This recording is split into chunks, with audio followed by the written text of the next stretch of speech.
Hello mga kakusina! Ako po ulit si Ate Angel ng Kusina ni Angel, and for today's video, tuturuan po ulit kita ng another dessert recipe na for sure ay kayang-kaya mong gawin sa iyong kusina, kaya't panoorin mo na ang buong video dahil madali lang po ito.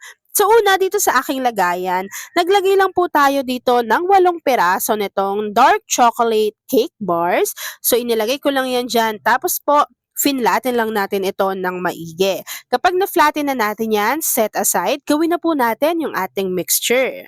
Sa paggawa ng ating mixture sa isang kasirola, naglagay lang po tayo dito ng isang sachet or 24 grams ng unflavored white jelly powder. Bago, naglagay na rin po ako dyan ng 1/8 cup ng cocoa powder. Ito po ay unsweetened at sinundan ko lang iyan ng 2 tablespoon ng chocolate chips. So kapag nailagay na natin yung ating jelly powder, cocoa powder, pati yung ating chocolate chips, naglagay lang po ako dito ng 3 cups of water and siguraduhin po natin na hindi pa nakabukas yung apoy sa ating kalan.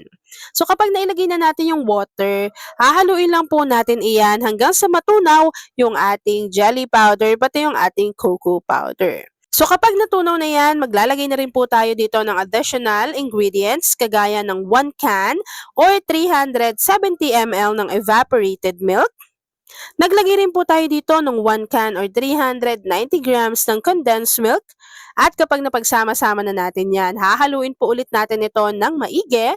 Bago, pwede na po nating buksan yung ating apoy sa ating kalan at lulutuin lang po natin yung ating mixture hanggang sa makita po natin na kumukulo na ito. So, dapat po medium to low heat lamang para po hindi na ma-overcook naman yung jelly powder. Kasi po dapat niluluto natin ito ng maigi hanggang sa kumulo para po magsiset talaga or mag-firm yung ating mixture.